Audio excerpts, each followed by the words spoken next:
Welcome back, everybody, to the Breakdown Podcast YouTube channel. My name's Corey, and in this video, we're going to be discussing the last two episodes, albeit the newest episode we're going to talk about in full. The previous episode, we're going to kind of rush through it. Cliff Notes. Yeah, we'll give you the Cliff Notes version. It's in the spirit of school and Stargirl. It'll be the Cliff Notes for summer school.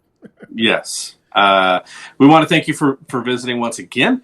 And if you haven't already, please hit the subscribe button and give this video a thumbs up as well, too. And leave us any comments and let us know what you thought about what we had to say, what your thoughts on the episode were. And yeah, if you don't already know, we do our show live on Twitch every Tuesday at 7 p.m.-ish Eastern.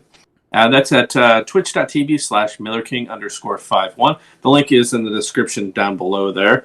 And yeah, come by. Join the chat, and we are currently talking DC's Titans as well as Marvel's What If. So come by and join the fun. And yeah, we've always got surprises on there too. So, Vic, yes, sir. Let's break this down. All right. So as Corey said last week, because we did not get a chance to record, we're going to catch up on these two episodes. We're on Summer School Chapter 6. Which is the 6th episode of this season. And then we're going to discuss Chapter 7. I actually really enjoyed Chapter 6. It's the first, kind of true, we get to have, a battle. We get a fight. And it wasn't very well choreographed. There were some things in there that I was just really? Huh? Yeah. Who made that choice? But so basically the rundown of it is Beth is obviously dealing with her parents breaking up still. And Yolanda is starting to get she's starting to get her brain's been messed with. She's just messed up in the head. She's going through PTSD, obviously, about killing Brainwave last season, and it's really kind of messing with her. So we see her popping into what do they call it, confessional, to talk to them. And while she's going through all this, all of a sudden Isaac decides I'm gonna start being a jackass, and he comes in and he starts telling her he really starts kind of pushing her buttons. I know what you did. I know you killed whoever, and so he's messing with her. And he's like, I know what you did to my mom and dad. I know what happened. And she's like, oh crap. And then he just up and walks out. And in that same vein, Artemis goes after Beth. As she's coming out, she's throwing baseballs at her and stuff. And like I said, Artemis they're making Artemis seem like she is a metahuman. Because I know her dad, he's not a metahuman really. He's just super talented at using sports-oriented weaponry. But she throws that baseball, hits that phone, and it just goes flying off into the distance without even going off of course. And then she throws another ball towards her, and it just goes zooming away. You're either making this kid seem like she's a metahuman, or you're just really overemphasizing her ability. Well, they did something similar. They did something similar too when she had the football tryouts. Right, and she didn't just throw that ball far. She threw it out of the football stadium and into the distance. That's the horizon. That's like Tom Brady times 20. Right. Yeah, come on now. We've already established she's not a meta. So what are you doing here? Well, we'll see where they go with it. I think that they're going to do something with it. But I think what it's going to come down to is it's going to play out that the Dragon King enhanced all their children or something. We know he did it to his, but I feel like they're going to play it off like he also did it to their kids too. Probably. But while all this is going on, Isaac and Artemis, using Artemis, obviously she's decked out like her mom and dad combined. So she's combined their tactics together. So she's like Hunter, Tigress and Sportsmaster rolled into one, which I don't mind the look. I kind of liked it.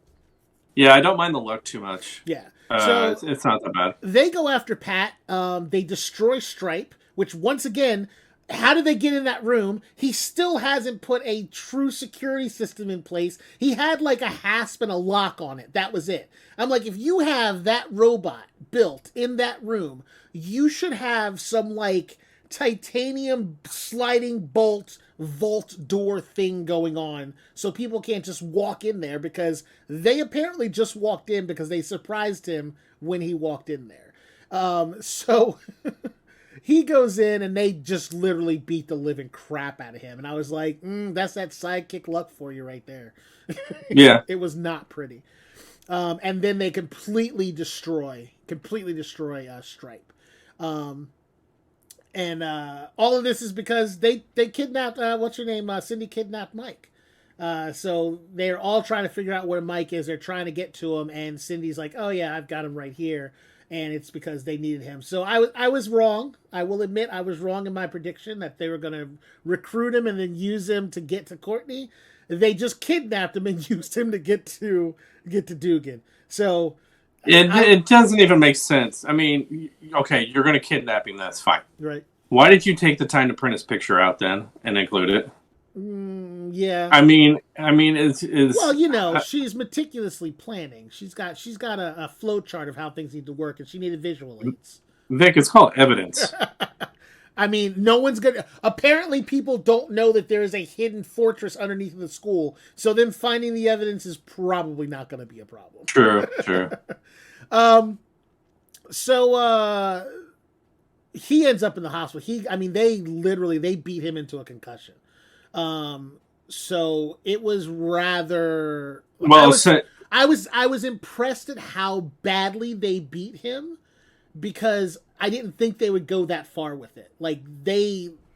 She kicked him across the room, which is the other reason why the meta thing keeps coming to my head, because it's not like she just kicked him. She kicked him across the room. He spun around and slammed his head into Stripe's foot and ends up with a massive concussion. That's not normal. Right. Yeah. So, yeah, they really need to explain that. Will they do it?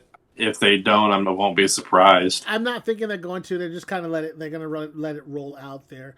Barbara is, sitting bedside with Dugan, trying to make sure he's okay.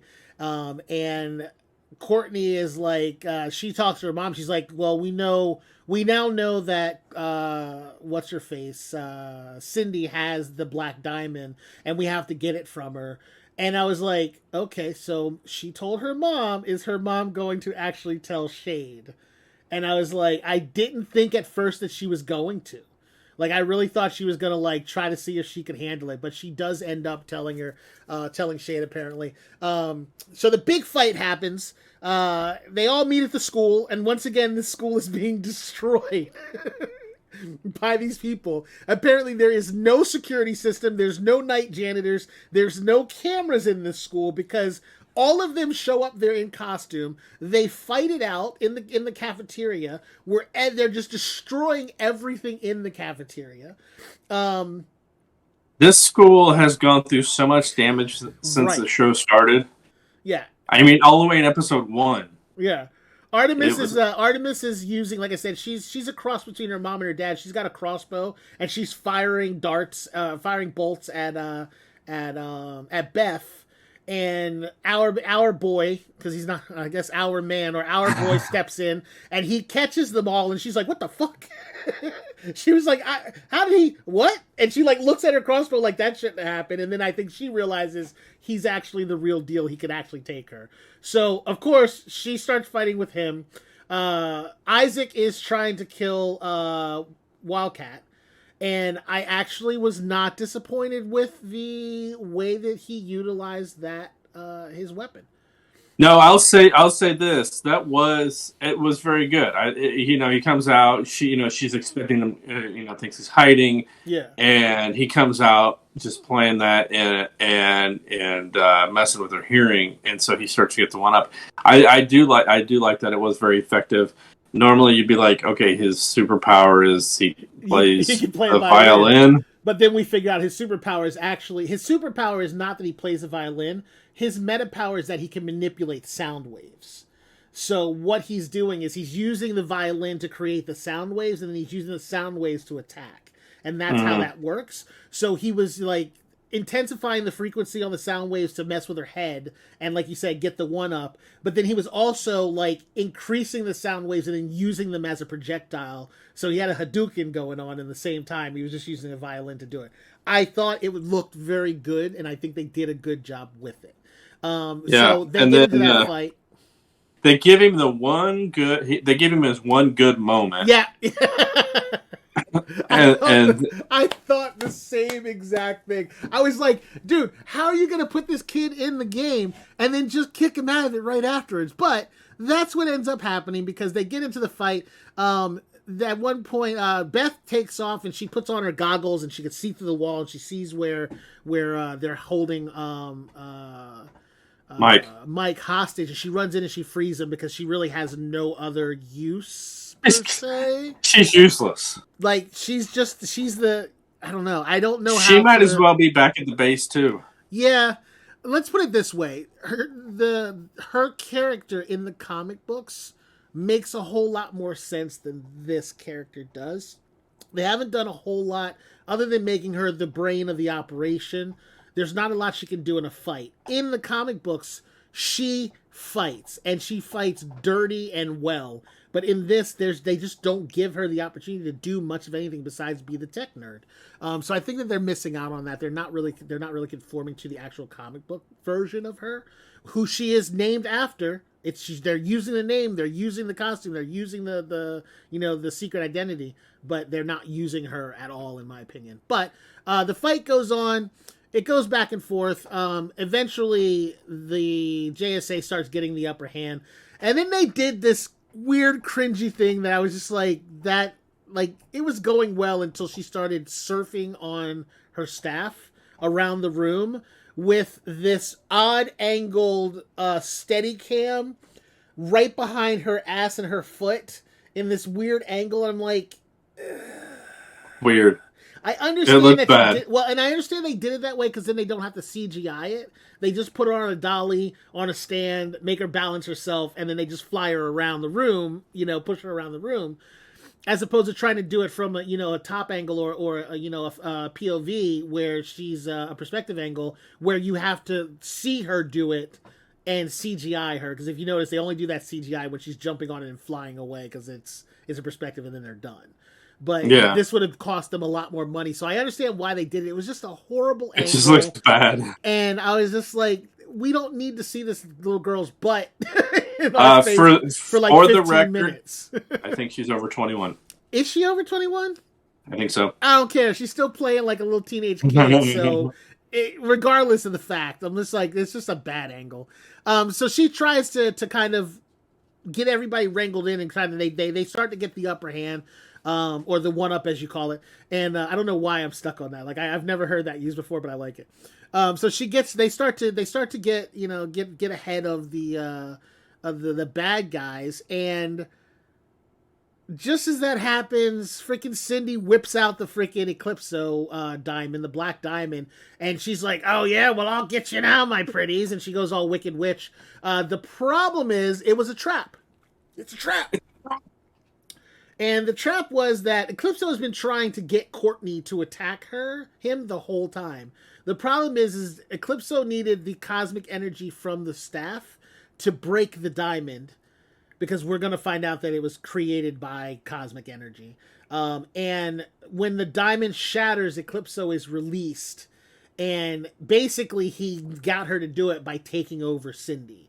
And as Cindy is like, visibly weirded out about the whole thing, she attacks, breaks the crystal, and Eclipso escapes. Okay, I have an update. She's 22. Oh, is she? Still, she's playing like a 15, 16-year-old. It's just weird. So I know yeah. We're not gonna go there. We're on YouTube. It's just weird. So hi, buddy. So she gets in there, and during the course of this, she Eclipso escapes, and he's like, "I'm gonna kill all of you," blah blah blah blah blah. And I'm like, okay, here we go with the major OP bad guy Especially since it's all about like mental manipulation. Like if you have a bad guy that's a physical threat, you can fight a physical threat. That's Solomon Grundy. You know what I mean? But when Right. you have a bad guy that's all about just messing with your head, controlling your mind, and screwing you over like that, it is almost impossible to fight them. And I don't know what they're going to do to make them overcome him, but it's going to have to be something pretty drastic because they're not prepared to deal with the darkness that that thing is putting on them, as we already know because we've seen what it's doing to Yolanda. We know what it did to Cindy, and we know that that thing just kills and absorbs everybody because he does it to Isaac. Yeah.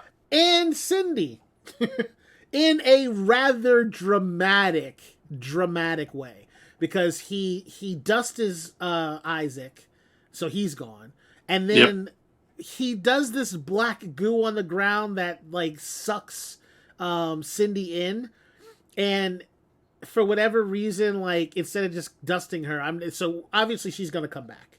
We know she didn't get dusted, so obviously she's gonna come back when they change. Probably in some nether world or something. Yeah, they change up his kill parameters, and all of a sudden there's a chance she's gonna come back. But Courtney tries to save her, and she's like, "Save Courtney! Don't let me die! I don't want to die!" I'm like, "Oh, now you want to be friends?" Yeah, that's what I thought too. So while this is all going on, Eclipso's just basically beating the crap out of everybody, and fucking Artemis is like, "Nope, I'm out. I'm not dealing with this. I gotta go." Because I don't know what her leg I got myself into. Yeah, her leg was already hurt, so she limped out of there. And then Courtney used try to use the cosmic staff to stop Eclipso. And in doing so, no, I'm sorry. Shade shows up. I forgot about Shade. Shade shows up and is like, "You need to give me that crystal." And she's like, "No, I'll give you the crystal by turning into Eclipso and beating your ass." And then Eclipso just takes out Shade. So like the dude who's supposed to be the uber powerful magician / sorcerer, he's like, I don't think he's dead. He's like, "Your powers came from my darkness." I'm like, I kind of saw that coming. And then he's like, basically turns his powers against him, engulfs him in his own shadow, and basically yeet, be gone, and he's done for as far as we know. And then he'll be back. Courtney tries to use the staff to take him out, and he absorbs all of the cosmic energy from the staff. I'm like, "Oh, you just charged his battery. Way to go, kid!" And he does that creepy like speed up walk thing that they like to do when they show someone moving quickly, and he just disappears. And come the end of the episode, we get the creepy kid walking down the street giggling, which is just really, really creepy. Like, I don't like that kid. Yeah, I don't know who plays him, but he does a good job of playing a creepy little kid. I'm pretty proud of him for that. So, well, he shows up again in the new episode as well too, a couple times. Which again brings us into episode 7, which I am not as impressed with. This was more of a boo-hoo, woe was me episode. I obviously they have to have them. There needs to be emotional content somewhere. But, not every episode though. Yeah. I mean, seriously. I get it. You're upset about what happened. She goes through the entire episode basically upset over the fact that she goes to see a priest a couple different times, right? In an effort to try and figure things out because she's upset because she killed Brainwave, right? And it's like, yeah, you killed him. It was you or him. But he wasn't. Yeah. He wasn't going to lighten up on. Right. He was going to take your life. Ask yourself this question: was he about to kill you? Would he have killed you? If the answer is yes, it was justified. Get over it. If the answer was no, he had his back turned to you, he's walking away and telling you to have a nice day, and then you slit his throat from behind, yeah, you're a murderer. Yeah.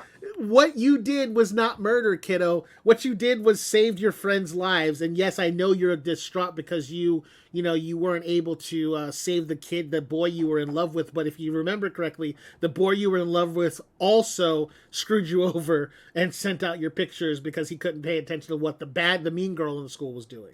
So when it's all said and done, 3 words: self-defense. Right. So get over it. But but you're right. We spend the entire episode with her, So worrying about this. The episode was split kind of oddly. It was Courtney dealing with trying to realize that the staff is healing itself. It's reabsorbing cosmic energy, as it were. It's kind of recharging its batteries in its crate. So she can't really use it for much of anything.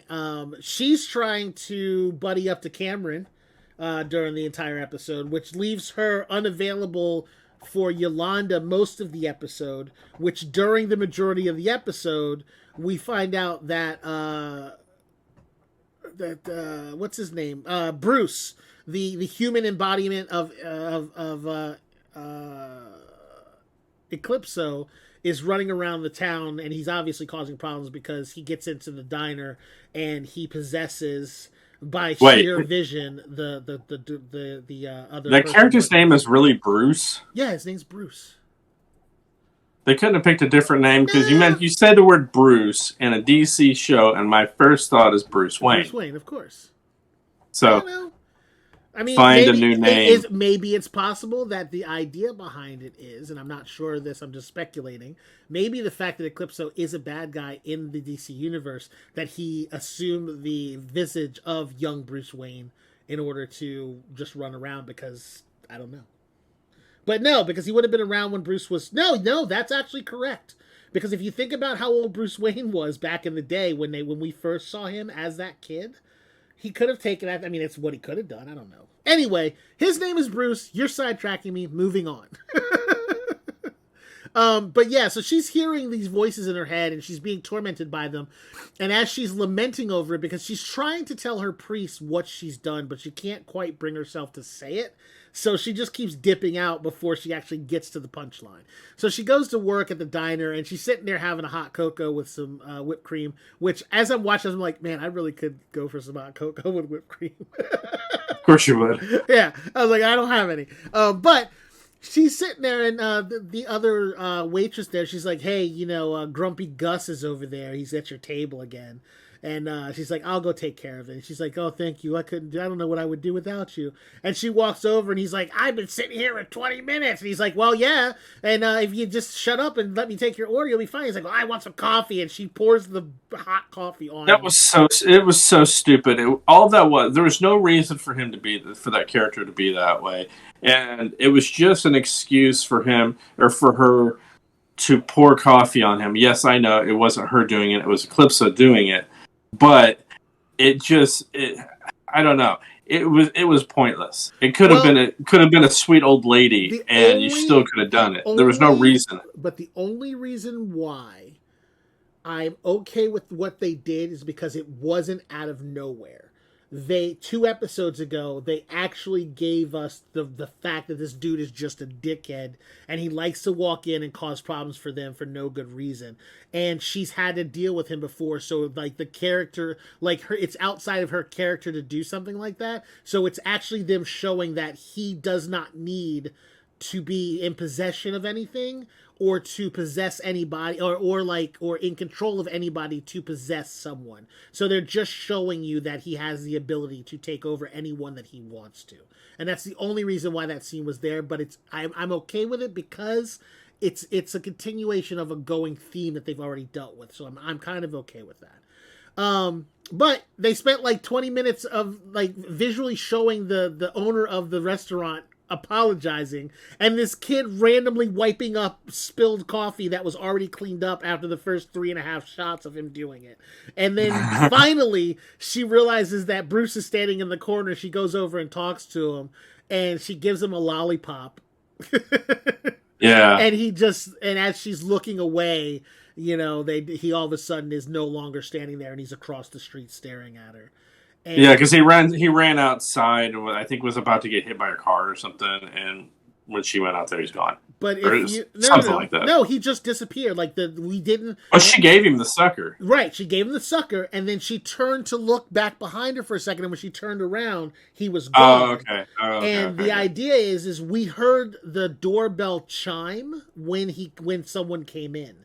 So if he were to have gone out that door, there would have been a chime, and there wasn't one. And that's why she was looking around inside of the building to see where he went. But he's standing across the street looking into the building again. So it's just the idea that this kid is just this creepy kid that just kind of running around all over the place. Courtney, of course, is in her own head and trying to do her own thing, and she's ignoring Yolanda. Yolanda's texting her and messaging her, and Eclipso is continuously messing with her head. While they're in summer school, he shows up. Well, he doesn't show up, but he manifests himself as Brainwave Jr., and he starts zombie walking around the school, and then she's like following him. But if you notice, when the teacher was teaching and she walked out, he never acknowledged that she was moving. You know what that's straight from? It's from Nightmare on Elm Street. Yep. So you're getting these nods to understanding what is and what isn't real when Eclipso is involved. So when you don't see anyone react to what she's doing, you know that it's a dream sequence of some sort. It's not really there. And she walks out and follows him. He's like, I'm burning in hell. You're going to burn with me. You murdered me, blah, blah.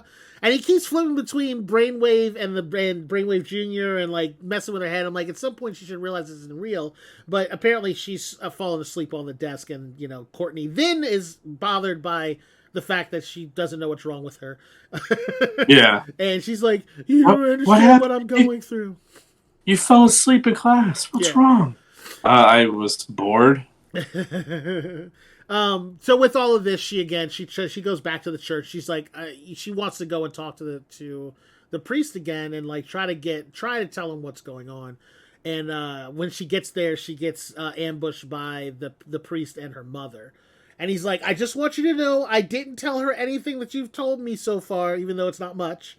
But I figured you could use the help. And the mom starts to go in on her again. I swear to God, I want to pimp slap this lady with a powdered hand, and it's going to be strong, because I can't stand her parents and her grandmother and how they're treating her. Not just because it's stupid that they're still doing it, but they know she didn't do it. Like, yes, she took a lewd picture of herself with her bra on. And it got spread out around the school, but do you see them like attacking Brainwave Jr. the entire time for it? Like, right. Like, you've gone too far. You've already put this girl, and that's why I was like, thank you, Father, whatever your name is, because he's like, hey, cut it out.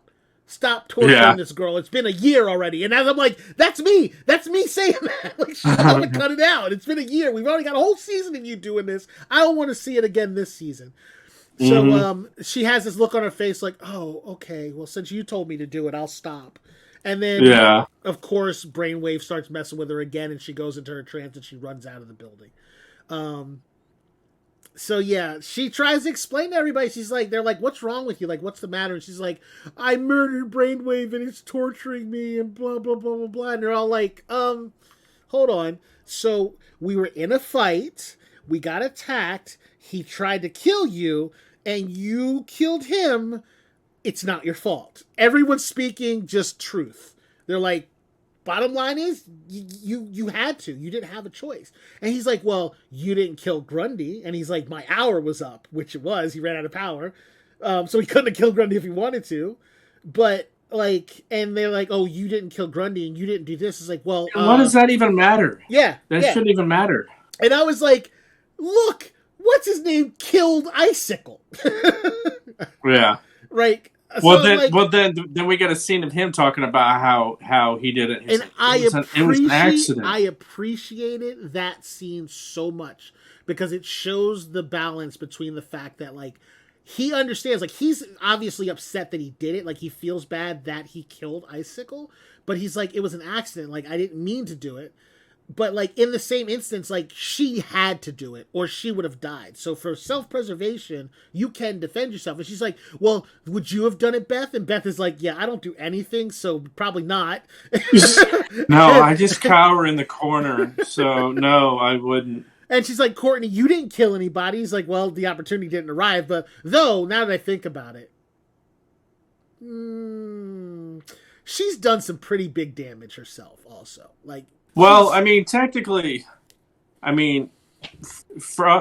Icicle had to have fallen down from that tower in order to get hit. Yeah. So I'm sure he didn't jump. Right.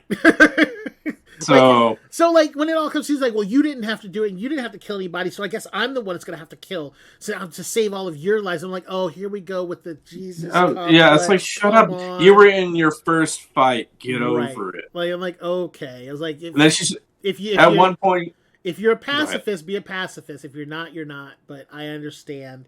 At one point, she was like, I didn't ask for this. Why'd you pick me? Yeah. Well, I think we've already made it clear that those things were designed for certain people, not just anybody. And it works for you. So evidently, she didn't pick you. It picked you. Yeah. So, move along. So and of course, she blames Courtney for like, you did this to me. It's all your fault. You made me put on that costume. Why'd you do this to me? And she's like, gonna go rogue by the end of the season. I was like, when it was all said and done, chick, you came back and got the outfit. Like, she introduced you to it. You used it. Then you were like, no, I can't do this. Then you came back and got it. It's on you, not on you. Were the last one to touch the ball before it went out of bounds. Bottom line. Bottom line. So, yeah, so she does that. Mike has been working with Dugan to rebuild Stripe. And he's like, okay, first things first, lug nuts. And then he looks back and the I was cracking up at this. Stripes' hand is like this, right? The robot's hand is in the rocker pose thing. And he looks at it and he's like, did you do that or did they? I was like, I actually like that little piece of humor in there because I was like, okay, that's actually pretty good.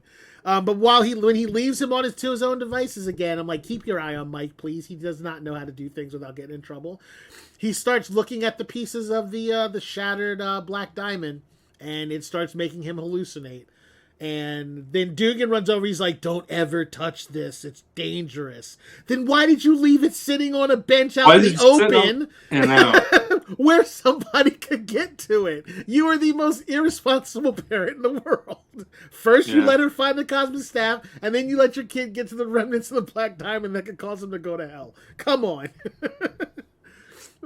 But yeah, so they've come... Barbara is at a meeting in which apparently she is starting to take over that foundation that Icicle started because everyone's starting to just follow her lead. And that one lady at the other end of the table was not happy about it. But Beth's dad works for that company as well, so that should be something that's coming forward. But after the meeting ends, you hear Shade yelling for Barbara. And she looks up, and there is this black bubbling mass on the roof, on the ceiling of the building, and then all of a sudden this black goo drops down onto the table, and that black goo is the same goo that absorbs Cindy. So there's clue number 2. That black goo does not equal death. It's obviously just a manifestation of that ability, of that foggy ability shit that he can do. But with that said, I'm like, go upstairs. He's in that freaking storage space up there. He just needs your help. He needs to rematerialize. But she's like, I don't know what I saw. It could be anything. And then we get the sit down, the Stripesy family sit down. They're all talking, and she's like, I don't know what to do. Yolanda's in such great pain. Oh, and Yolanda finally told the priest that she murdered somebody. I'm like, oh no. Yeah, but that ended up. I don't know about that because you think that was only him. You think that wasn't. Well, we know that he starts messing with her again. My thought was that it was the priest, but he was being controlled by and making it appear as if it were brainwave. And so when she went to kill him again, or to do it or to kill him, she actually killed the priest. It was actually the priest. Oh. But we never heard anything about that. Oh, that would be great TV right there, though, dude. Could you imagine? Hire me. Could you imagine the utter revolting turmoil her brain would be in if she finds out through her mom that somebody murdered the priest? They slit his throat with a razor sharp knife, which, by the way, would have decapitated him also. And that would be phenomenal TV for that kid. Like that would be just the thing that threw her over the edge. But with that said, Courtney probably goes in. She's like, Yolanda's mad at me. She hates me for putting her in the costume. I don't know what to do to help her. They're like, why didn't you tell me? Like, it wasn't my secret to tell. So there we go with that old trope again. Like, yeah, you guys are a team, and she's an integral part of it. So if your team is having a problem, it's not a secret for anybody. You need to tell somebody, especially the parents in the room. You know who else is a part of this team? Who? It's Green Lantern. And in these 2 episodes that we've talked about, we haven't seen her. Nope, nowhere to be found. But see, that's the kicker. She's gonna swoop in and save them all at the end. It's coming. It's coming. Yeah, watch. I'm gonna call it right now. She's gonna be the reason why they end up defeating. What's his name? Here's the kicker. Eclipso. Here's the kicker. Her brother is Eclipso in the comic books. Eclipso possesses his body in the comic books. So she's gone to go find her brother. She's going to find him. She's going to bring him back to town. And when she does, Eclipso is going to realize the power that he has. And he's going to possess the brother. And then the whole Eclipso thing is going to happen. But I think what's going to end up happening in the end run is that he's going to possess him and then find out that he can't control him like he could Cindy and all the other people, because he's got the Green Lantern DNA in him, which will be able to kind of counteract his ability to just take over, and that's how he'll end up becoming the Eclipso, the dark side Eclipso. But that's a speculation for another time. But yeah, so this was a very preachy episode in my mind. There wasn't a whole lot of action going on. I did appreciate several nods in the show, especially the little end talk that they had where they were kind of discussing how Mike killed Icicle, but he's come to grips with it because it was an accident and it happened during the heat of battle. But apparently that's not something that Yolanda can handle. So I don't know where it'll end up. Like I said, I don't think it wasn't my favorite episode. I think last episode was my favorite episode. But it does kind of give you some exposition and some information about what's happening. It kind of gives you an idea of where they're going to go with it. But we'll see what next episode brings. Next episode is Summer School Chapter 8. So we get no possible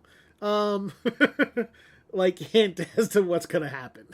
No, sure. You can never predict anything. I mean, there's trailers online, I'm sure, but we never watch those. We kind of want to stay surprised. So, with that being said, we do want to thank you for watching. Be sure to check out the show live on Twitch at 7 p.m. Eastern. And on behalf of Vic, whichever corner he's up in. That's me. I'm Corey. Thanks for watching, and we'll talk to you next time. See ya!